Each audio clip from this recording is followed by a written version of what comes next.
ಎಲ್ಲರಿಗೂ ನಮಸ್ಕಾರ. Hello everyone, it's ಅಮ್ಮನ ಅಡುಗೆ ಚಾನೆಲ್ಗೆ ಎಲ್ಲರಿಗೂ ಸ್ವಾಗತ. ಇವತ್ತು ನಮ್ಮ ಮನೆಯಲ್ಲಿ ನಮ್ಮಮ್ಮ ವೈಟ್ ಸಾಸ್ ಪಾಸ್ತಾ ಮಾಡ್ತಾ ಇದ್ದಾರೆ. ಅದನ್ನು ಹೇಗೆ ಮಾಡ್ತಾರೆ ಅಂತ ನೋಡೋಣ ಬನ್ನಿ. ಇವತ್ತು ನಮ್ಮ ಮನೆಯಲ್ಲಿ ವೈಟ್ ಸಾಸ್ ಪಾಸ್ತಾ ಮಾಡ್ತಾಯಿದ್ದೀನಿ. ಒಂದು ಪಾತ್ರೆಯಲ್ಲಿ ಬಿಸಿನೀರು ಕಾಯೋಕ್ಕೆ ಇಟ್ಟಿದ್ದೀನಿ. ಅದರಲ್ಲಿ 2 ಕಪ್ಪು ಪಾಸ್ತಾ ಹಾಕ್ತಾಯಿದ್ದೀನಿ ಬೇಯೋಕ್ಕೆ. ಒಂದು ಸ್ವಲ್ಪ ಉಪ್ಪು ಹಾಕಿದ್ದೀನಿ. ಸ್ವಲ್ಪ ಬೇಯಿಸ್ಕೊಬೇಕದು. ಈಗ ಬೆಂದೈತೆ.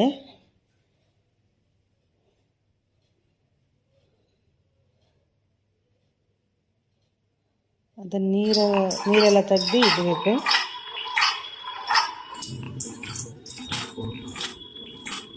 ಈಗ ಒಂದು ಬಾಣಲಿ ಇಟ್ಕೊಂಡಿದ್ದೀನಿ. ಬೆಣ್ಣೆ ಹಾಕಿದ್ದೀನಿ.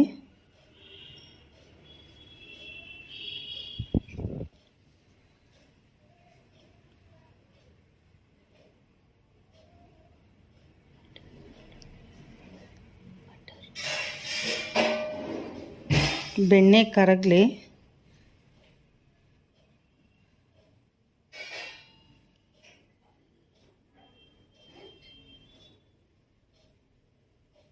ಬೆಣ್ಣೆ ಕರಗೈತೆ.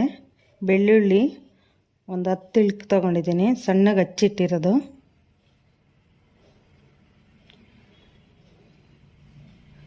ಚೆನ್ನಾಗಿ ಫ್ರೈ ಆಗಬೇಕು. ಗೋಲ್ಡನ್ ಬ್ರೌನ್ ಕಲರ್ ಬರಬೇಕು.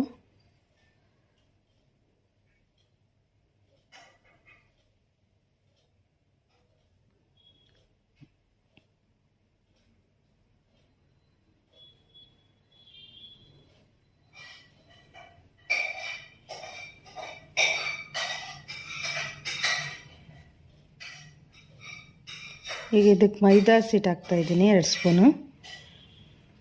ಅದು ಬೆಣ್ಣೆಯಲ್ಲಿ ಚೆನ್ನಾಗಿ ಫ್ರೈ ಮಾಡ್ಕೊಬೇಕು. ಈಗ ಹಾಲು ಹಾಕ್ತಾಯಿದ್ದೀನಿ 1 ಗ್ಲಾಸು.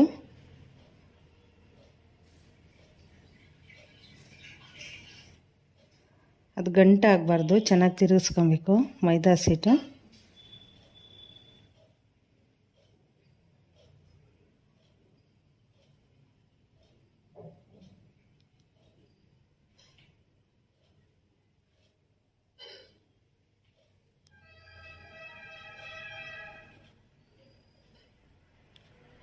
ಅದು ಮೈದಾ ಹಿಟ್ಟು ಹಾಕಿದ್ದೀರಲ್ಲ, ಗಟ್ಟಿ ಆಗಿಬಿಡುತ್ತೆ. ಚೆನ್ನಾಗಿ ತಿರ್ಕೊತಾ ಇರಬೇಕು.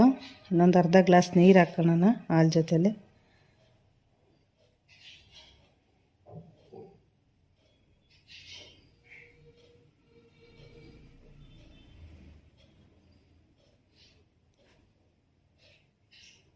ಇದು ಪೆಪ್ಪರು, ಆರಿಗ್ಯಾನೋ, ಚಿಲ್ಲಿ ಫ್ಲೇಕ್ಸ್, ಪೆಪ್ಪರ್, ಈ 3 ಹಾಕಿದ್ದೀನಿ. 1 ಸ್ಪೂನು. ಚೆನ್ನಾಗಿ ಗಟ್ಟಿ ಬರಬೇಕು, ತಿಕ್ನೆಸ್ ಬರಬೇಕು. ಮೈದಾ ಇಲ್ಲಾಂದರೆ ತಳ ಹಿಡ್ದುಬಿಡುತ್ತೆ.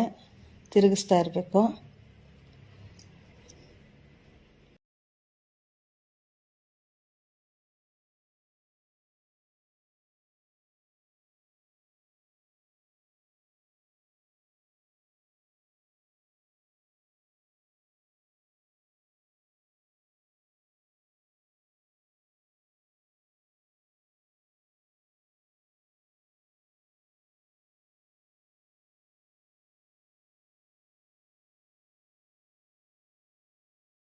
ಇದಕ್ಕೆ ಇವಾಗ ಬೇಯಿಸಿರೋದು ಫಾಸ್ಟ್ ಹಾಕ್ಕೊತಾ ಇದ್ದೀನಿ.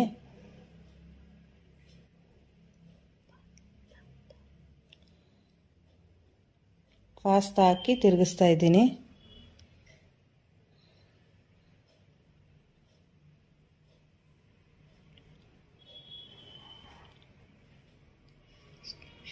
ಉಪ್ಪು ರುಚಿಗೆ ತಕ್ಕಷ್ಟು ಹಾಕಿದ್ದೀನಿ.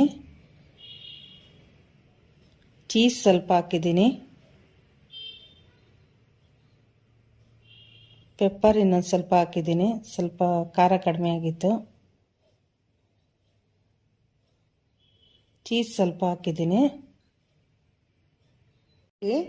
ಮಿಕ್ಸ್ ಮಾಡಿ 5 ನಿಮಿಷ ಬಿಟ್ಟರೆ ಪಾಸ್ತಾ ರೆಡಿ. ಪಾಸ್ತಾ ಅಂತೂ ತುಂಬ ರುಚಿಯಾಗಿತ್ತು. ಆ ಸಾಸ್ ಜ್ಯೂಸಿನೆಸ್ಸು ಮತ್ತು ಆ ಫ್ಲೇವರ್ಸು ಸಖತ್ ಟೇಸ್ಟಿ ಆಗಿತ್ತು.